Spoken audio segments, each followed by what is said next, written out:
seeing some pretty old faces and new faces. To some of you, hello again. I'm Adelaide. I come from Accra, Ghana. I went to the Right to Dream Academy, and I'm now on a full scholarship as a senior in Millbrook School in New York. I grew up just like Edward, and as you've heard, it's not easy. Sometimes challenges come at you at a very young age and not giving you the time to be a child.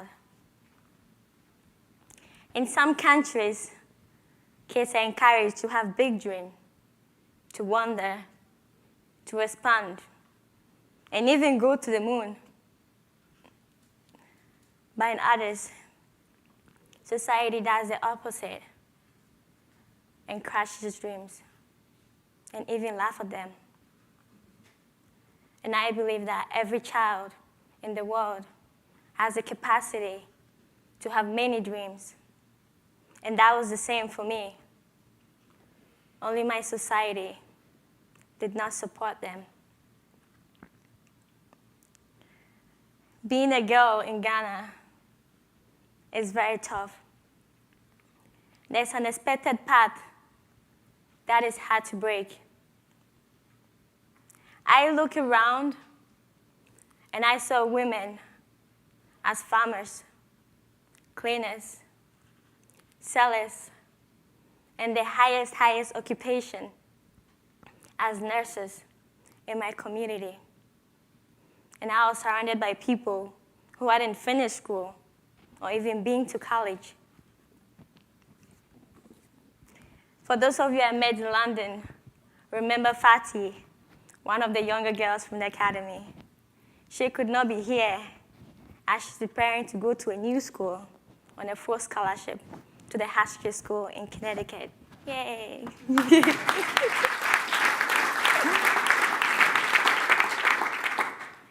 But she wants you to make a voice, make a difference in exactly this. This is her.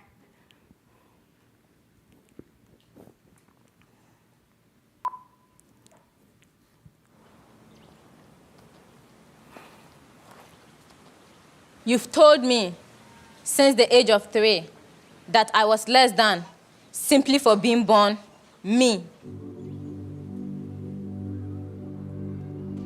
You've told me who I am and who I was to be, to follow, not lead. You've told me to look after the children while I was a child myself, serve without question, live for someone else. You told me this will attract a husband, that my livelihood depends on it, on him.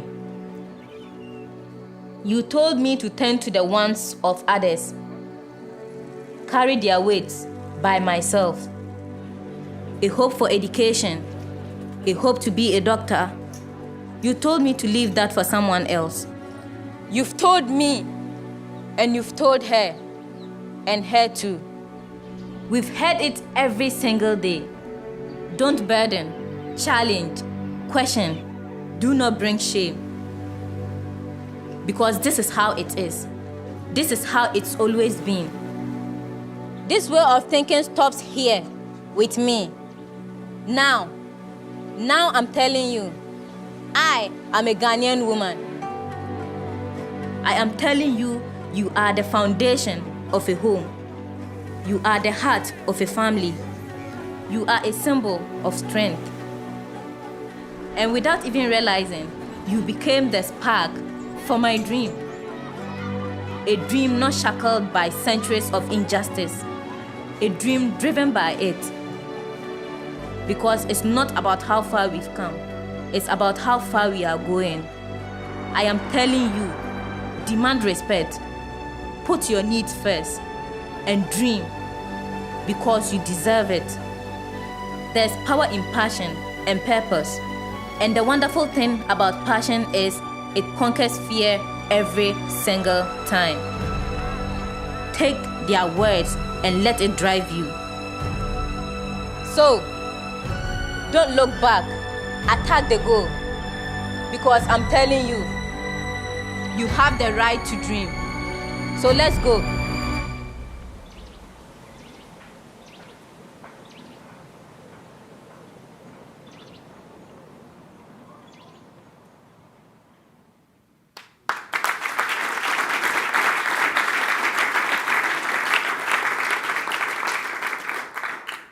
She is incredible and very brave.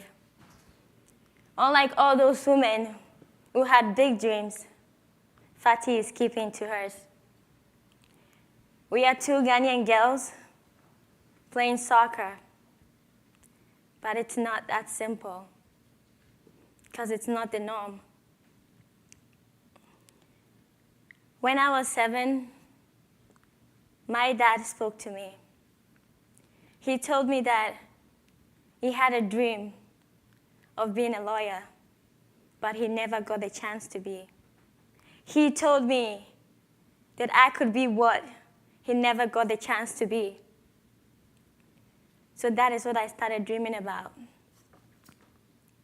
When people would ask me what I wanted to be in future, and I told them I wanted to be a lawyer, they laugh and call me names.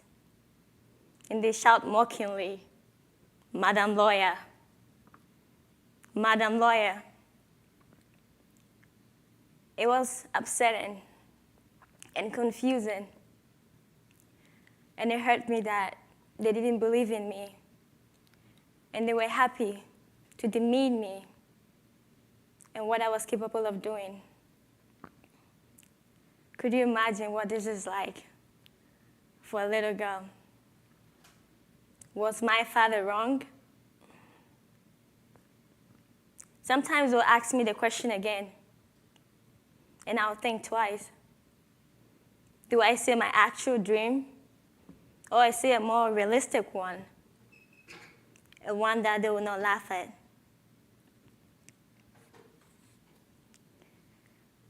My dad passed away when I was 8, and he had been the only one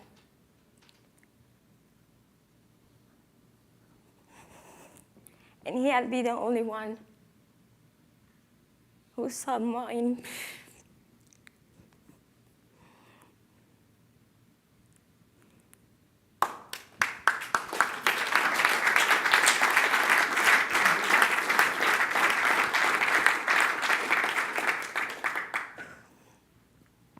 He had been the only one who saw more in me. And he was my guardian. But without him, I let society control me. At some point, my dream changed from what I wanted, being a lawyer, to a more reasonable one, which was pretty common. Marry a rich guy, which will automatically make you rich, even make your family rich, and make life pretty easy for you. Sometimes those around us can shape our dreams, sometimes for the better, and sometimes for the worse. Fate took away my first guardian, but I was lucky. I found right to dream in football. Football helped me to overcome my fear and build my confidence. Football gave me that platform to build new passions and to break social barriers. It has taken me from my first day of Right to Dream, the first girl through the program, shy, without a drop of confidence, to me now, standing in front of you, and in a year, I'll be going to college.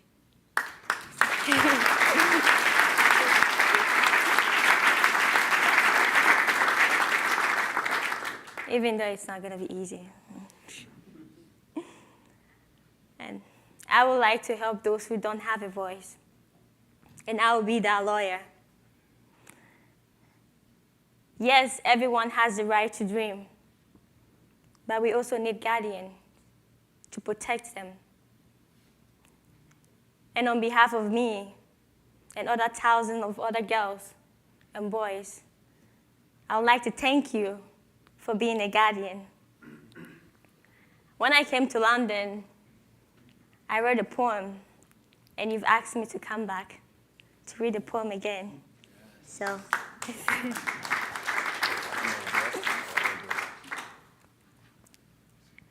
I saw you from a distance the first time. I stared at you, but most of the time, your back faced me. When you turn around and I see you, you have a mark on your right chest that almost seemed like a smile from a distance. It's also the mark that I see on papers that prove that something is right. There isn't a moment that I see you that you don't put a smile on my face. I love the way you appreciate the hard work of those who wear you, how you hold their sweat and allow other people to see their hard work. You began to get closer and closer in every step of my journey. Shy I was when I was young. Confidence was hidden inside of me. I don't know how you did it, but you brought it out. Maybe because my role models had you close to them. When I don't have you on, I feel different, more like I'm naked, even though I'm not. You've been there throughout my journey, and somehow I never got the chance to appreciate you until now. But now I recognize that silent support, that silent motivation, that silent take across my heart. And now, since I have the opportunity, I want to say thank you.